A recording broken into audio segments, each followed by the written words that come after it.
Oh, hello. Welcome to part 6 of my Wolves on the BackBit series. This time round, I was doing an all-nighter. I was determined to get rid of the jitter that my NMI had. Jitter results in a slightly degraded audio quality. There's a little bit of static that's added, and one way around that is, well, making sure that the time between sample plays is as close to perfect as you can get. Now, before, it was perfect. Before I went to interrupts, I had full control over everything, so it sounded nice and clean. And that's no longer what I was getting, so it was kind of depressing. But, well, I thought of a way to, I guess, remove some of this jitter, and I chased it all night long and into the morning, and in the end I did not use any of it. Nothing I learned this night makes it into the final product, and the only thing I have to show for it is a bit of wisdom and experience and an appreciation of leaving things the way they are sometimes. But as learning goes, I feel this had to happen, and I'm glad it did, even though it was annoying.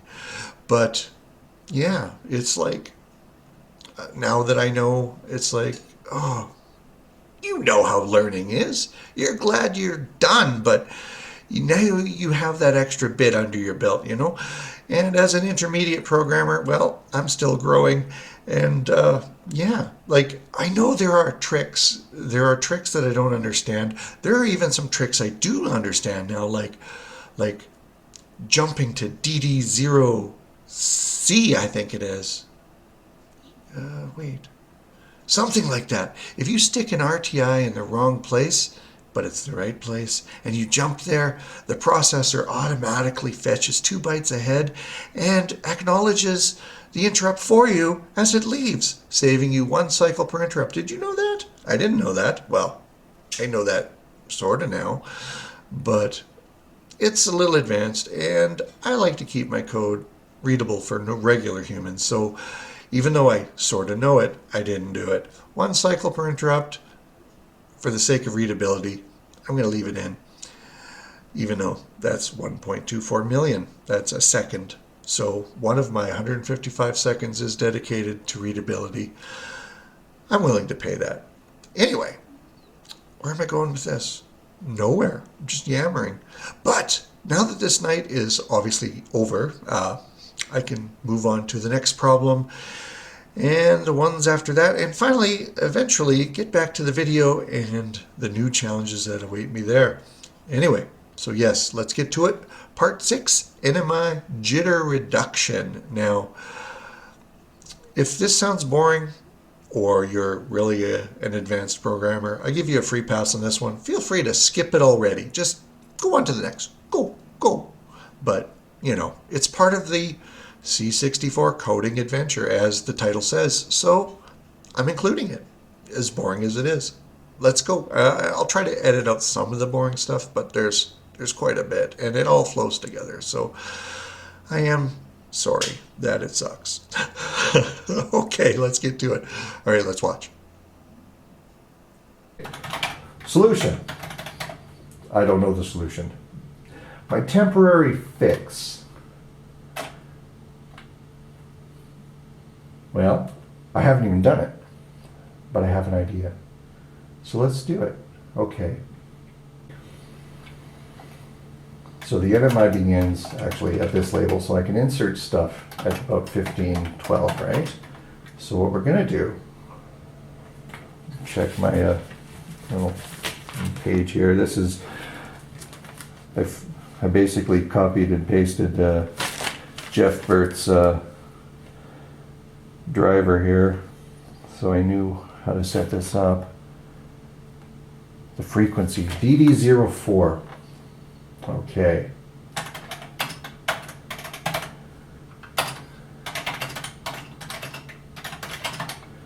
After it counts down from 130 or 129, it resets itself. But when it counts to 0, it flags the NMI. But it immediately resets and starts ticking down. So when the NMI plays, the first thing I'm going to do is grab that value. Now check this out. I don't know if this is going to work. Which area should we use? I got to have something that I can access later.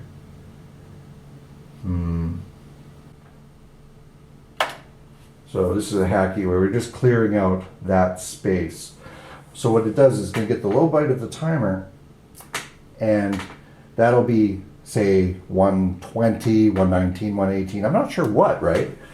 And it'll just increment the amount of times that happens to be the timer on our way in. So to explain briefly, I suppose. Now suppose on the way in, it's here once, and then it's here the next time. It's here the next time. It's jumping all over the place. You saw that zigzag stuff. And maybe here, and then it goes up here. We're going to keep track of what the value is of the timer on the way in. And from that, I'm going to, well, let's see if I can get it to work first. And then I'll show you what I can do with this information. Well, we don't want the bad lines to screw this one up yet. Now I have to get out of here in less than 8 seconds because it might wrap a 16-bit number. Close enough. Okay.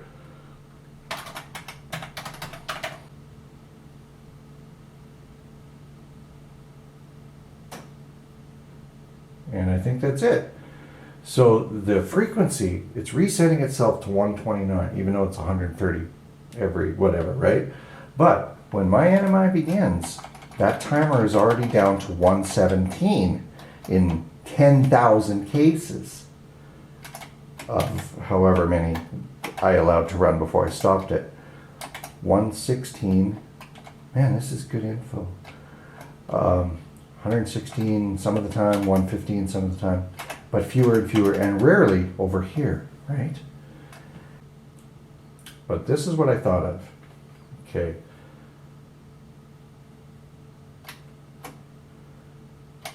What we can do is try to synchronize these by delaying them. Now this one is our fastest. So if we want to make it match, we have to delay this one the most, right? But what are we shooting for? I only found a way to, at the moment, 3 cycles. I can mess up 3 cycles, and I'll show you it right now. Let's see. Oh man. So 1514, compare X with. We're going to compare it with 116. Now, I'm just going to write the branches here. I'm not sure what the value should be or where they should go to yet. I'll think about that after. And then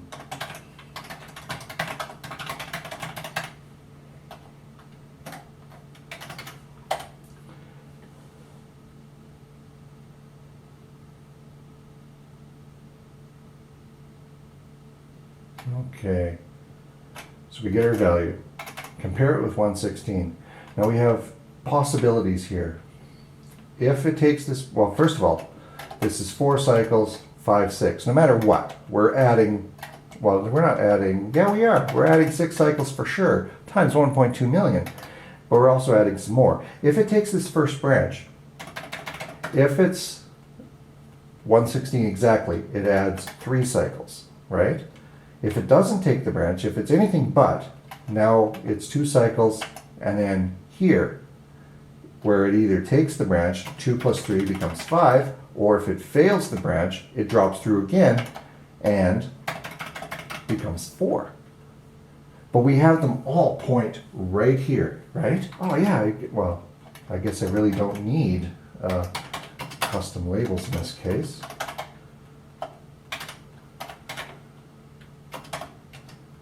There. But now I just got to think, what values will get me the effect I want?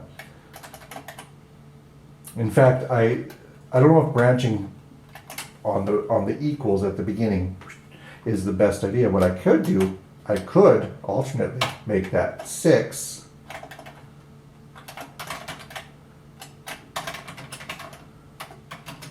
by doing that, you see? If necessary. Now, I'm also running out of space on this camera, so I'm going to pause it, enter this stuff, think it through, and then we're going to check it out and see how much the jitter was reduced. Okay, I got it. I think I got it. But first, this is what it sounds like before the tweak for the NMI jitter reduction. Here we go.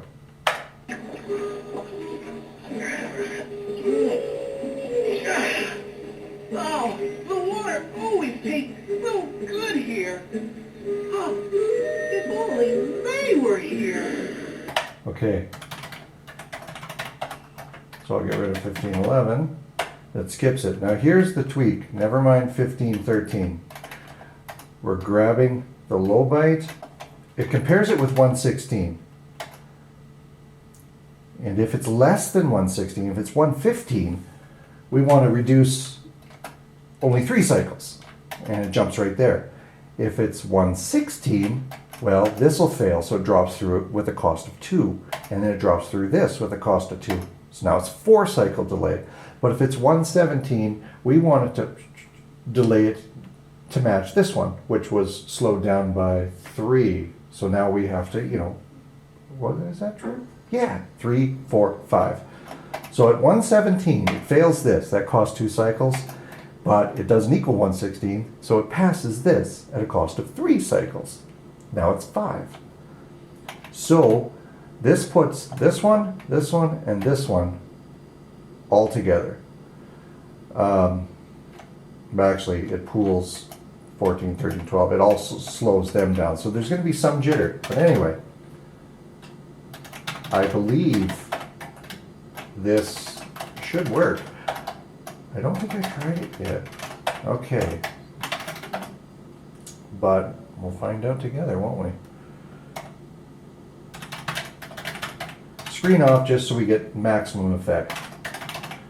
It'll still be hissy a bit with the screen on. Oops. Ho ho ho. This is how we screw stuff up. Okay.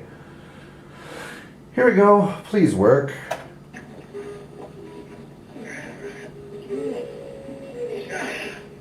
Oh, the water always tastes so good here. Oh, if only they were here. Now, it didn't improve it a lot, unfortunately. But you can see the jitter is now pretty much locked into three cycles. That could be improved by more comparisons. But the event is, at the moment, 1, 2, 3, 4, 5, 6, 7, 8, 9, 10, 11. Worst case, right? We're adding 11 seconds, well, 1.24 million times 11 cycles. We're adding 13 seconds to the entire playback just to do that. Now, ideally, I want that perfectly synchronized. I'm going to try just to see what I can do, but I probably won't use it. All right, I'll be back soon. I'm running out of recordings.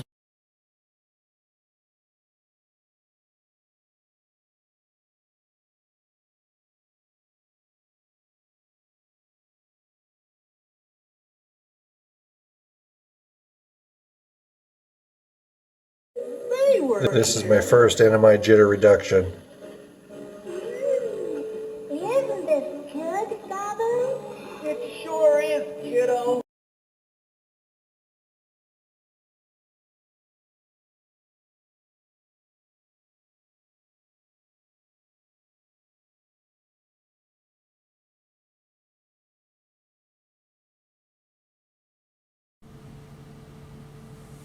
It's like an hour later, and as you can see, my hack isn't working. I had to reset because it keeps crashing spectacularly. Let's see here.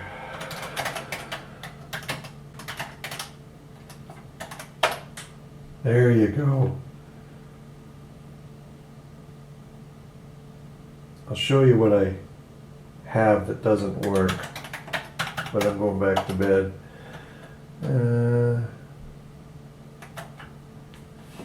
You can pause that if you want to take a look at it.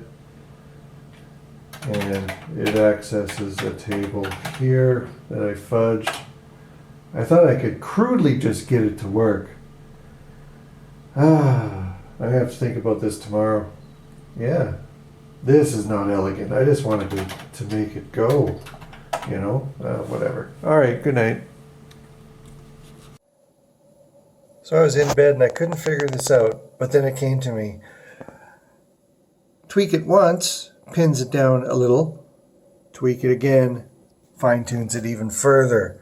Even though it cost a bunch of cycles, I think I got it almost flattened out with the occasional oddity. Here we go.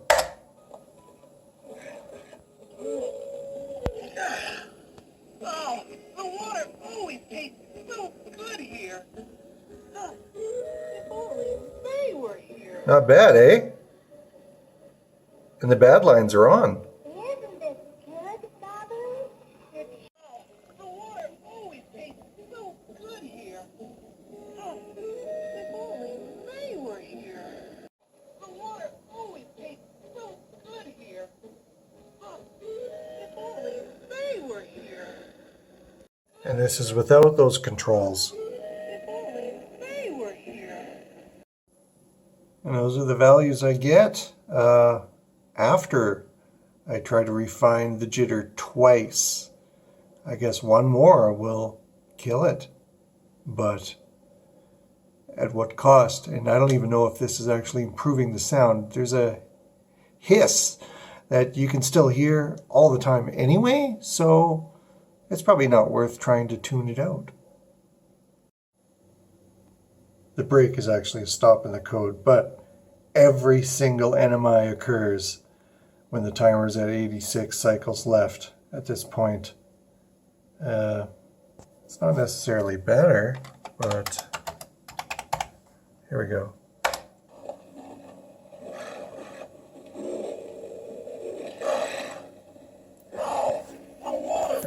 At this point, the extra overhead is causing an interrupt to interrupt and interrupt. Yeah. But if the screen's off, it should be enough.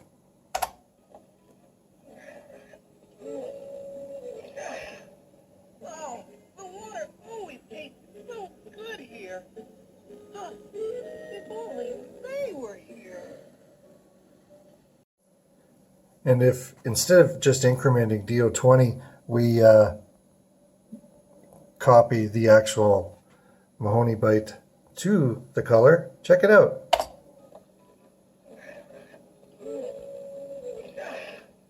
Oh, the water always tastes so good here. If only they were here. Neat, eh? Oh, the water always tastes so good here. Okay, I'm skipping all my tweaks again. See, jump right to 1529, which immediately goes for the sample with no jitter reduction. You know, it doesn't sound that bad, really. I don't think it's worth the extra cycles, especially, well, this was just for testing to see if I could pull it off. But that would kill all the time needed for video. Anyway, listen.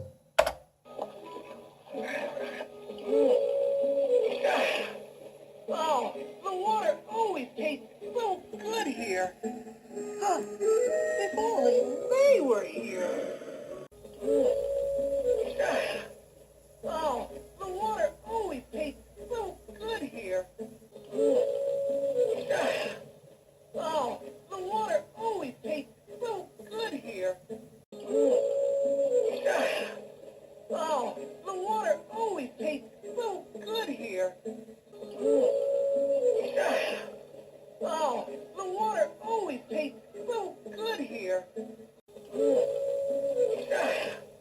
Oh, the water always tastes so good here. Oh, the water always tastes so good here. This is interesting.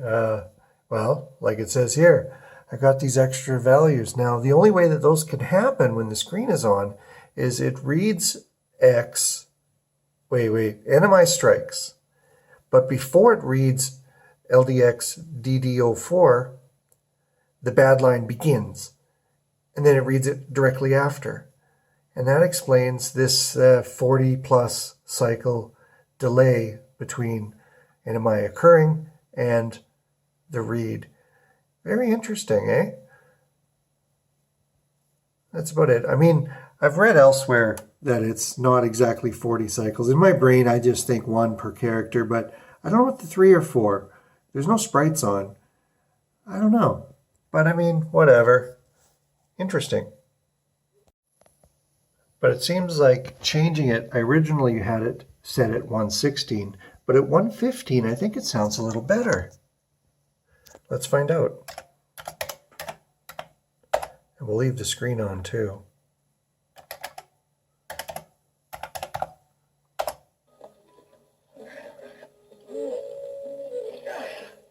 Oh, the water always tastes so good here. So if I wanted to use that, If only they were here. I could do it just one time and be happy.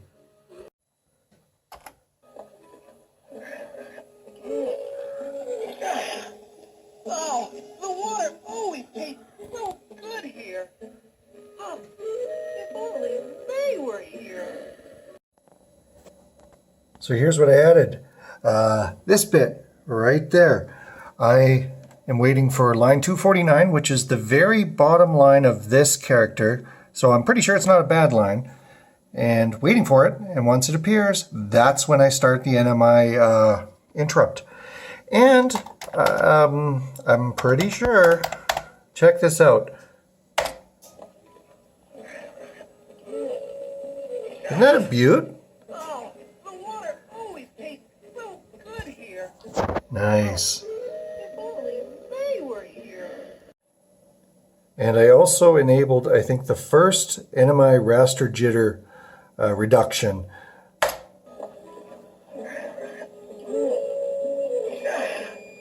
Oh, the water always tastes so good here. Oh, if only they were here. That is not bad. I mean, some of these notes don't even make sense anymore because they're old, but that's basically it. Single compare, and skedaddle. That's it. None of this is executing. This isn't true anymore. It's based on values 114 and below up to 116 and above, I believe. I'm going to change that to 116, try things out, blah, blah, blah, blah. But wow, I think I got this down. Now I can go back to the video part. That's the exciting part. This was scary, and I'm glad I got it dealt with. And I'm only running a file here. I think it's, what's the frequency I've got? 7,867 hertz, because I forget, there's some mathematical reason why it made sense. It's kind of like how somebody suggested, I think it was Tony Savant suggested 7820 for PAL, so I figured out the equivalent NTSC. But anyway, yeah, back to the video part of this little endeavor after I tweak and clean this code up a bit. Nice. Okay, I added a bunch of knops just to get this interference somewhere where we could see it. Now, not bad, eh? I also have, I set the raster, it's looking for line 248, which is the bottom visible character cell, but the sixth, like the second last line in it. So, I mean, if you want to offset the Y scroll and then run it, well, it's going to start on a bad line, but even by doing so, I didn't notice much difference at all, but I'm just doing this to be safe because, you know, these lines are nice and neat. But yeah, that's pretty cool. And that's only with the single jitter reduction. If I take that out, well, let me take it out right now. Sorry, you get to stare at nothing for a moment. Okay, ready? Here we go. You can see the jitter is more. The sound. So good here. Oh, if only they were here. There is a little bit more hiss in the background, hiss and crackle. So the jitter reduction for the cost, I believe it's worth it. And I'm gonna leave it in. That's that.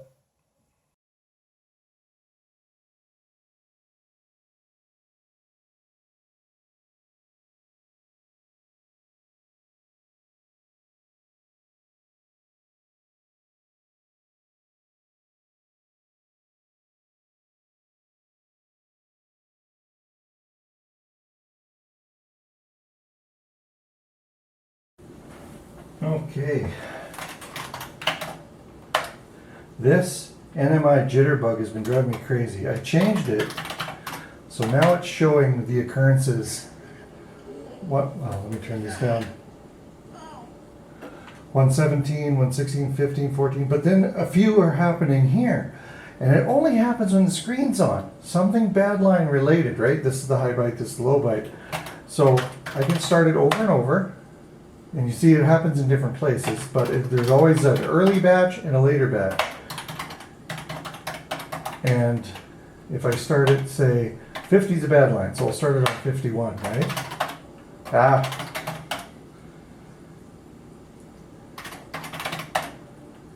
There's that. Well, it's a little baby one.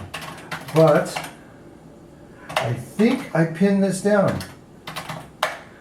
Why there are some that happen about 70 cycles into the count remaining. And the problem stems from here. I counted cycles out, blah, blah, blah, followed the branches. And in some of the rare cases, it might even go down to here.